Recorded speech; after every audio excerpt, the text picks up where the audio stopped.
Hello everyone, a very happy and holy yet unofficial feast of the Chaste Heart of St. Joseph to you all. I would love to take a quick moment just to give you a bit of background on devotion to the Chaste Heart. Now, a lot of people are going to dismiss this right away. They're going to say, I don't believe in the apparitions that promoted devotion to the Chaste Heart of St. Joseph. Therefore, I'm not going to venerate this heart. Well, I hate to tell you, but just like the Sacred Heart of Jesus and the Immaculate Heart of Mary, devotion to the Chaste Heart of St. Joseph has been around for centuries. It is not an invention of 20th century apparitions. So I'm going to give you a bit of background on that so that maybe we can appreciate the Heart of St. Joseph in a different way.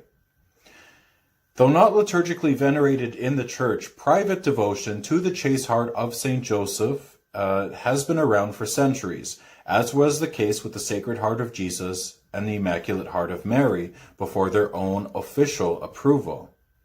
Private devotion to the Sacred Heart of Jesus is actually an offshoot of the Holy Wounds devotion, which began as early as the 11th century, but was not granted a liturgical feast day until 1670, and that was just for select seminaries.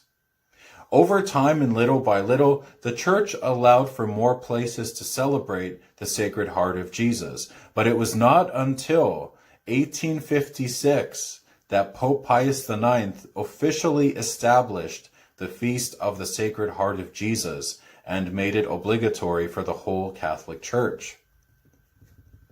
As with the Sacred Heart of Jesus, the Immaculate Heart of Mary was being venerated as early as the 11th century. It was not until 1855 that the Congregation of Rites approved the office and Mass for the Most Pure Heart of Mary, without, however, imposing it on the whole Church. After centuries of private devotion, the Immaculate Heart of Mary was finally granted an official feast day in 1944, and this was granted by Pope Pius XII. It is natural and worthy that devotion to the Heart of St. Joseph follow the same path as those hearts which were entrusted to his care. Taking from the example of the hearts of Jesus and Mary, it is acceptable to also practice a private devotion to the Heart of St. Joseph.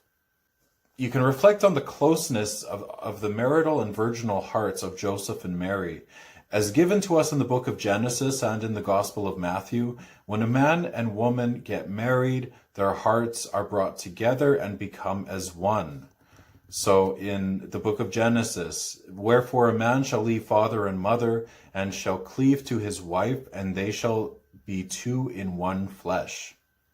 And then you have in the Gospel of St. Matthew, therefore now they are not two but one flesh. What therefore God had brought together, let no man put asunder. So throughout their holy and virginal marriage, the hearts of Joseph and Mary were technically united in the life that they shared. Since these hearts became as one, it is right that we should honor both, neither excluding one or the other, as they both loved, nurtured, upheld, and suffered for the Sacred Heart of Jesus in unison. Though private devotion to the hearts of Jesus and Mary began long before, it was in the late 1600s that the heart of Joseph, united to the hearts of Jesus and Mary, began to emerge in the piety of the faithful and in works of art. I'm just going to give a few snippets of information here on the path that the devotion to the Heart of Joseph has taken. In 1668, Father Bartholomew, founder of the Oratorians in Portugal, began propagating devotion to the three united hearts when he settled in the New World in Brazil.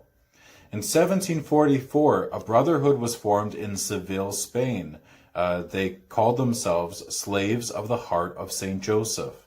Their emblem featured the Heart of St. Joseph with flames issuing from its top and encircled with lilies. The heart is crossed with his flowering staff and with a sword, while the monogram in the center has St. Joseph's initials. The brotherhood was permitted to privately celebrate the Feast of the Heart of St. Joseph on September 18th. So that was an unofficial feast day that they were celebrating. In 1843, a certain Carmelite father, Elias of the Three Hearts, is said to have actively promoted devotion to the hearts of Jesus, Mary, and Joseph, with the approval of Pope Gregory XVI. He did this throughout Italy and France. Traces of this devotion are found in the form of medals and prayer cards which depict these hearts, and these have begun to surface. In 1846, a Father Michel Rocco, an oblate of the Virgin Mary, established the pious union of the most pure heart of Saint Joseph in Italy.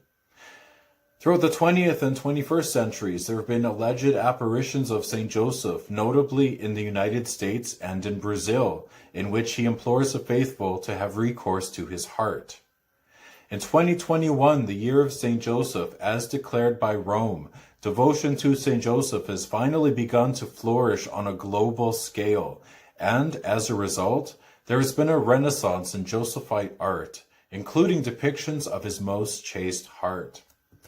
Aside from Saint Joseph's liturgical feast days, Wednesday is the traditional day of the week on which we are to honor Saint Joseph in some way.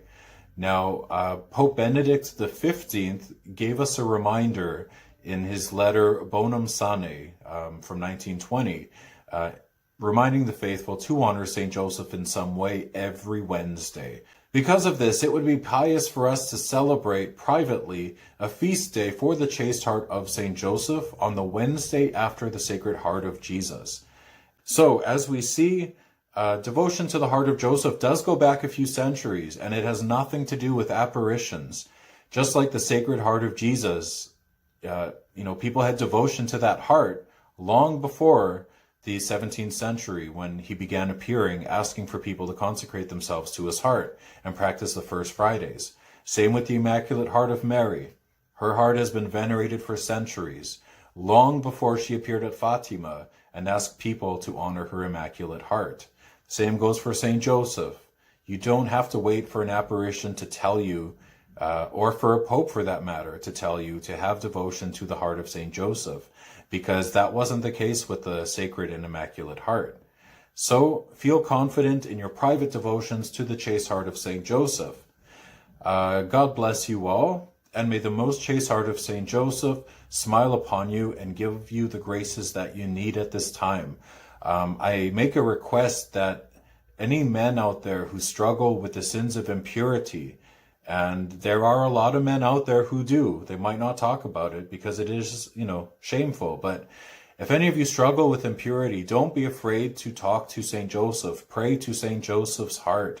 Ask him to give you the graces that you need for your spiritual and temporal welfare and for your purity. He is par excellence the chaste man. Even in his litany, Joseph most chaste, pray for us. Well, here you see he's holding his most chaste heart. He is hailed as most chaste already. So don't be afraid to invoke him as Joseph most chaste. All right, God bless you. Saint Joseph smile upon you.